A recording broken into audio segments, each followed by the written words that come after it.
everyone.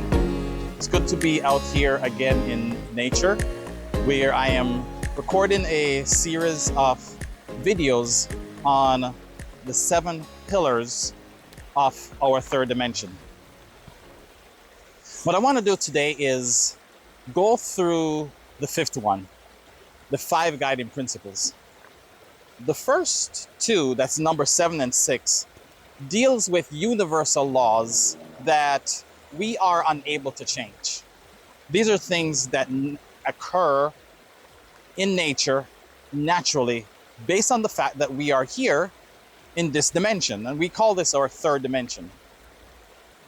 Starting at number 5 now deals with things we personally can do. And so we have number 5, that 5, 4, and 3 are really geared to our understanding of what things truly are and what we can do about it, while 2 and 1 then becomes natural laws again. So we are basically in the middle of what everything is. The 5 guiding principles now deal with how do we handle and operate with people externally. And the first one, the first of the 5 guiding principles is unconditional love to all being. We really don't need to go in depth with unconditional love. It's one of those things that we all sort of know, or maybe think we know.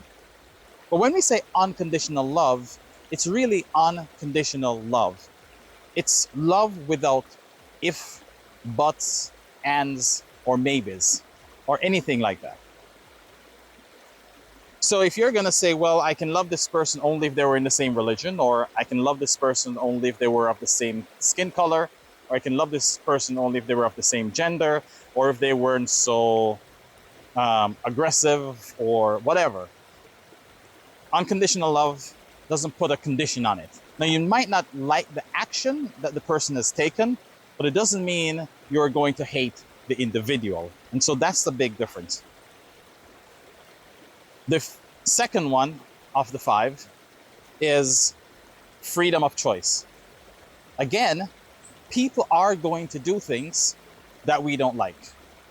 And we are going to do things that others don't like. And so having freedom of choice across the board is a good perspective to say, hey, let's see how we can all coexist in this expanding universe, as opposed to saying everyone has to do things the way in which we want to do it. Now, this flies in the face of a lot of different control systems that are around, okay? And the control systems have been put in place for various reasons. Some are not as needed anymore. And so when we have freedom of choice for all, you can always give pros and cons. The other one is do no harm. So we say, do no harm to all being. What I'm mainly referring to here is initiation, or to initiate harm. You wouldn't be the one to initiate harm. Now, because people have freedom of choice, and you also have unconditional love, there's a balance in trying to figure out at what point is this harm that you're creating, as opposed to harm, or, and I'm going to put that in quotes, harm that somebody else is going into. Because we exist to experience, and a lot of times we need to experience things through the process of doing it. Now, for one person, that might be harm, but for another person, it might be education. So we need to have the balance there. After that, we have take inspired action. So take inspired action. And then that take inspired action goes with the first 3. Because we have to take inspired action in such a way that we are not harming anyone, we're allowing others to have their freedom of choice, and we're doing it with love. All right? So we take inspired action. The other thing about that is it's not take motivated action. So we shouldn't be taking an action based on the fact that something else happened, or We are more looking at the end result versus the practice or what it is that we are doing. So inspired action is just that. It's action without looking at what the benefit is from that action for us. And I know that's going to have a lot of different perspective with that. And I'm trying not to go into detail with any of these right now, because later on, each of these principles, I'm really going to break them down in detail so that we can have a better understanding back and forth. So after that, we have thankfulness, gratitude, and mindfulness.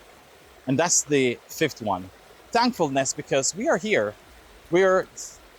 I'm here in nature. There are other people that are around having one experience versus another. Some experiences they like and some experiences they don't like.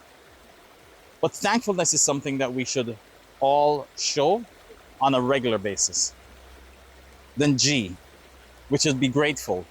All this is created by something, someone, however it is that you look at that supreme entity, sovereign being. And we need to be grateful that we are all given the opportunity and given the grace and the love from that entity. So we are grateful that we are here, and we are thankful for all the things that happen. And the mindfulness has to do with the fact that at every moment of the day, we should be mindful about the different things that are around us. Be mindful of what we are taking in. Be mindful of what we're giving out, whether it's thoughts or action, whether it's just a hi or a hello, whether it's telling someone about all the horrible things that have been happening or not, right? Because everything has vibration, and so the vibration will be going through the language that you use with each individual. So we need to be mindful of it and ensure that we are not polluting the place verbally or physically. So those are the 5 guiding principles of this dimension. And I'll just go through them once more. So guiding principle number 1 is unconditional love for all being. Number 2 is freedom of choice. Number 3, do no harm. Number 4, take inspired action. And number 5 is have thankfulness, gratitude, and mindfulness in everything we do. So until next time, goodbye.